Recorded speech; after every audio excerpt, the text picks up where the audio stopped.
Agree world, जहां कुछ shrink हो रहा है तो कुछ एक्सपैंड हो रहा है। नमस्ते, मैं हूं रवींद्र गौतम और आप देख रहे हैं कमोडिटी टुडे पर बिग पिक्चर।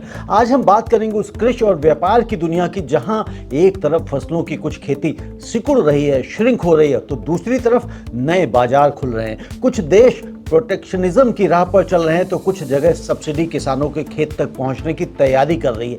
ये वो वक्त है जब पुराने पैटर्न बदल रहे हैं, पुराने खिलाड़ी अपनी रणनीति बदल रहे हैं और भारत को इन बदलावों में अपनी जगह मजबूत करनी है। अब नजर डालते हैं आज की बिग पिक्चर में कि कौन कौन सी खबरें हमने आज इसमें शामिल की हैं। तो पहली, भारत में समर राइस की एक्रियज 2.47 लाख हेक्टेयर घट गई है।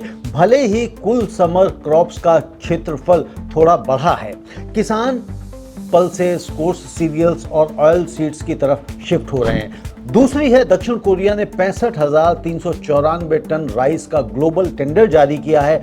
बिड्स 21 अप्रैल तक, शिपमेंट जून से दिसंबर तक। और तीसरी खबर है, फिलीपींस ने इंपोर्टेड राइस पर सेफ गार्ड प्रोब शुरू कर दिया है, जो मुख्य रूप से वियतनाम के लिए खतरा है, लेकिन ग्लोबल राइस ट्रेड की पूरी तस्वीर बदल सकता है ये। और चौथी, भारत सरकार ने खरीफ 2026 के लिए 41,534 करोड़ का फर्टिलाइजर सब्सिडी अप्रूव कर दिया है, ताकि किसान सही कीमत पर पीके फर्टिलाइजर्स पा सकें। और पांचवी खबर है आज की बिग पिक्चर के लिए, अमेरिका के अरकानसस में किसान राइस, कॉटन, कॉर्न और पीनट्स की एक्रियज घटा रहे हैं और सोयाबीन्स की तरफ शिफ्ट हो रहे हैं।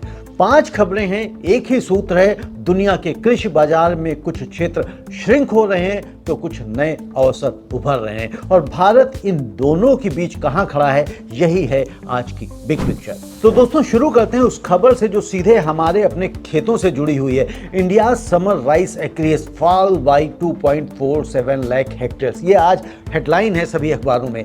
Ministry of agriculture and farmers welfare के ताजा आंकड़ों के मुताबिक 3 अप्रैल 2026 तक समर राइस की बुवाई सिर्फ 30.12 लाख हेक्टेयर पर हुई है, जबकि पिछले साल इसी समय 32.51 लाख हेक्टेयर था, यानी साल भर में 2.47 लाख हेक्टेयर की कमी। लेकिन कुछ समर क्रॉप्स का क्षेत्रफल 58.29 लाख हेक्टेयर तक पहुंच गया है, जो पिछले साल से थोड़ा ज्यादा है। मतलब राइस की जगह पल्सेस, कोर्स सीरियल्स और ऑयल सीड्स ने भरपाई कर दी।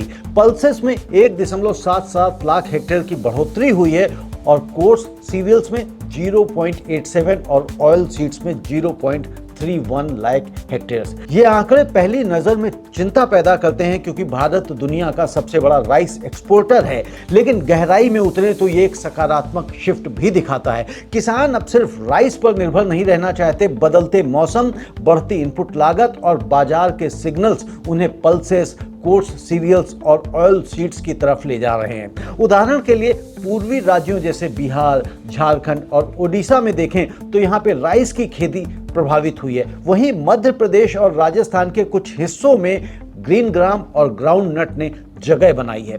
बिहार के दरभंगा जिले के एक किसान की कहानी को समझिए, जो पिछले 15 सालों से चावल का उत्पादन कर रहे थे। इस साल उन्होंने कहा कि भाई पानी की अनियमितता और यूरिया की महंगाई ने राइस की लागत इतनी बढ़ा दी है कि पल्सेस में बेहतर रिटर्न दिख रहा है। उनके जैसे किसानों अब डाइवर्सिफिकेशन की राह पर हैं। ये शिफ्ट अच्छा है, क्योंकि पल्सेस और ऑयल सीड्स हमारी फूड सिक्योरिटी और न्यूट्रिशन सिक्योरिटी दोनों को मजबूत करते हैं। लेकिन राइस की एक्रियज घटने का मतलब एक्सपोर्टेबल सरप्लस पर भी असर पड़ सकता है। अगर खरीफ में राइस की बुवाई अच्छी नहीं हुई तो ग्लोबल मार्केट में हमारी सप्लाई प्रभावित हो सकती है। दोस्तों, ये एक्रियज फॉल सिर्फ एक नंबर नहीं है, ये किसानों की बदलती सोच का आईना है। वे अब मार्केट सिग्नल्स को पढ़ रहे हैं। जब राइस में प्रॉफिट मार्जिन कम हो रहा है तो वे दूसरे क्रॉप्स की तरफ मुड़ रहे हैं, लेकिन सरकार को भी इस ट्रेंड पर नजर रखनी होगी। समर राइस मुख्य रूप से ईस्टर्न स्टेट्स में होती है और वहां इरिगेशन, पावर और इनपुट अवेलेबिलिटी सुधारने की सरकार को जरूरत है। अगर हम राइस प्रोडक्शन को स्टेबल रखना चाहते हैं तो इन क्षेत्रों में टारगेटेड इन्वेस्टमेंट चाहिए।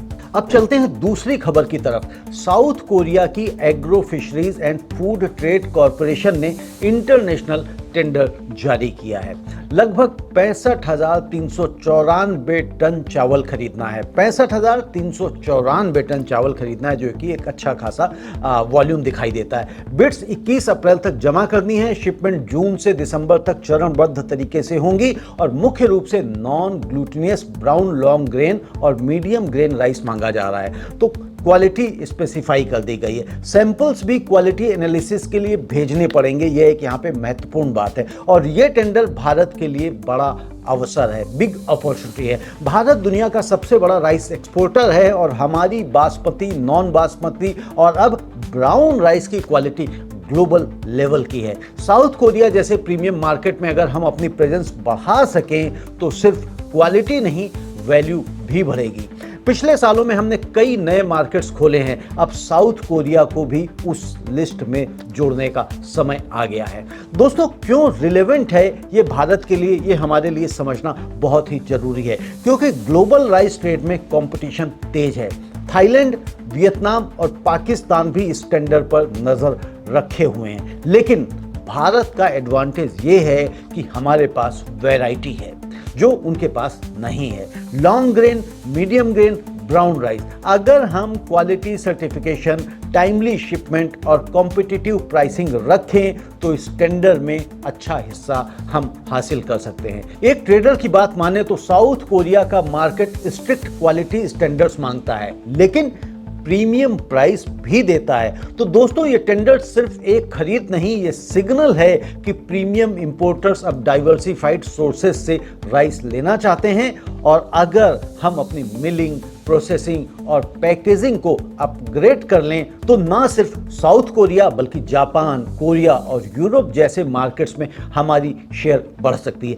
ये ठीक वैसा ही मौका है जैसे हमने पिछली खबर में बताया था कि यूएस राइस मिलिंग बूम में की बात करी थी। रॉ एक्सपोर्ट से वैल्यू एडेड राइस एक्सपोर्ट की तरफ बढ़ रहे थे। और तीसरी खबर थोड़ी सी चिंता वाली है दोस्तों, लेकिन भारत के लिए इनडायरेक्ट अपॉर्चुनिटी भी है।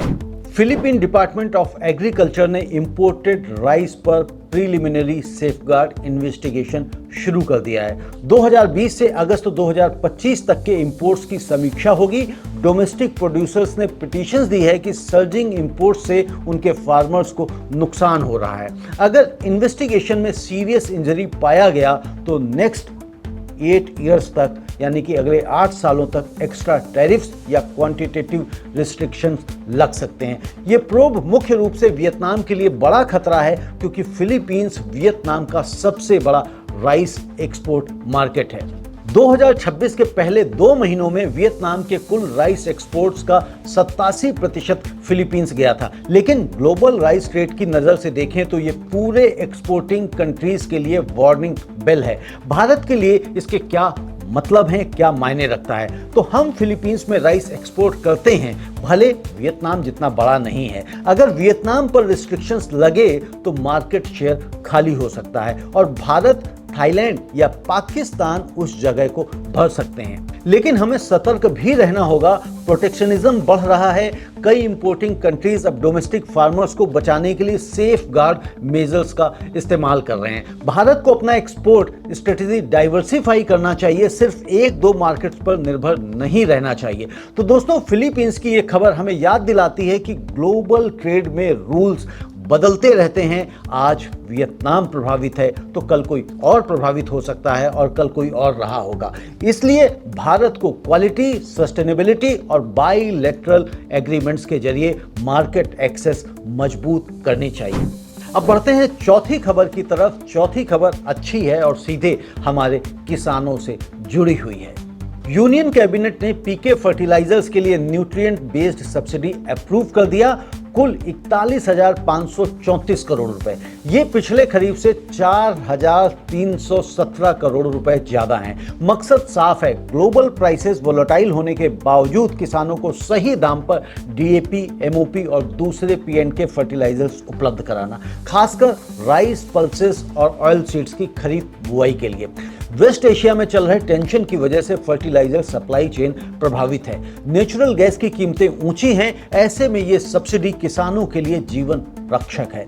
एक 50 किलो डीएपी बैग अभी भी 1350 के आसपास रहेगा। खरीफ सीजन में राइस, मक्का, सोयाबीन, दालें सबकी बुआई जून से जुलाई में शुरू होगी। अगर फर्टिलाइजर समय पर और सही कीमत पर नहीं पहुंचा तो यील्ड प्रभावित होगा। और सरकार की ये प्रोएक्टिव मूव एग्रीकल्चर मिनिस्ट्री की प्लानिंग का हिस्सा है।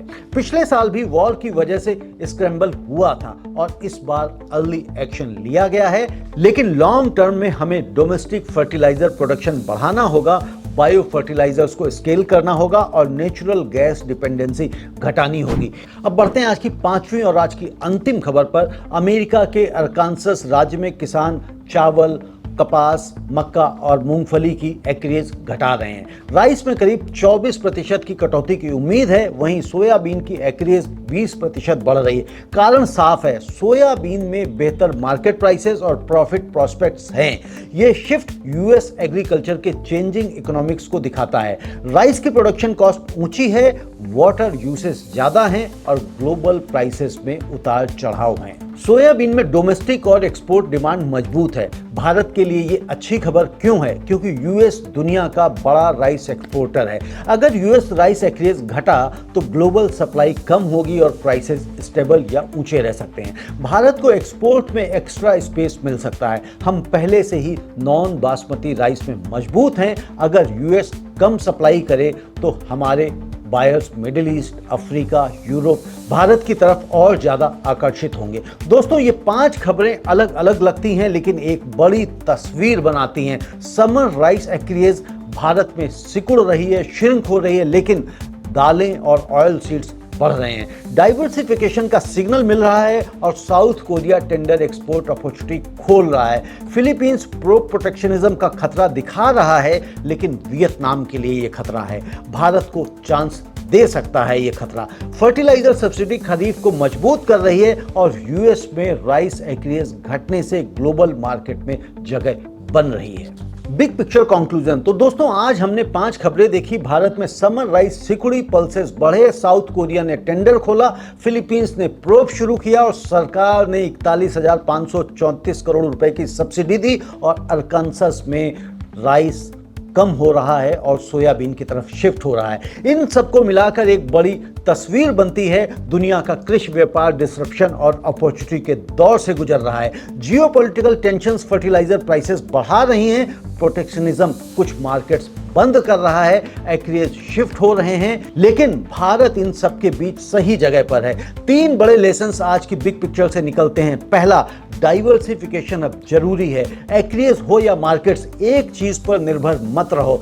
समर राइस घटी तो पल्सेस ने भरपाई की, गल्फ मार्केट प्रभावित हो तो साउथ कोरिया जैसे नए बायर्स ढूंढो। और दूसरा, वैल्यू एडिशन और क्वालिटी ही प्रोटेक्शन है। रॉ राइस एक्सपोर्ट करने से बेहतर है ब्राउन राइस, फोर्टिफाइड राइस या प्रोसेस्ड फॉर्म्स एक्सपोर्ट करना। साउथ कोरिया टेंडर उसी की मांग कर रहा है। तीसरा, प्रोएक्टिव पॉलिसी काम करती है। फर्टिलाइजर सब्सिडी समय पर आई, टेंडर जल्दी निकला, लेकिन लॉन्ग टर्म में डोमेस्टिक प्रोडक्शन और टेक्नोलॉजी एडॉप्शन जरूरी है। दोस्तों, जब दुनिया बदलती है तो जो एडाप्ट करता है वो आगे निकलता है। समर राइस एक्रेज भले घटी हो, लेकिन पल्सेस और ऑयल सीड्स बढ़े हैं। फर्टिलाइजर सब्सिडी खरीफ को तैयार कर रही है। ग्लोबल टेंडर्स और कॉम्पिटिटर शिफ्ट्स भारत के लिए दरवाजे खोल रहे हैं और हमें क्या करना है दोस्तों? हमें सिर्फ तैयार रहना है। इंफ्रास्ट्रक्चर, सर्टिफिकेशन, बायर रिलेशनशिप्स और टेक्नोलॉजी के साथ। और यही है आज की बिग पिक्चर। धन्यवाद, नमस्ते।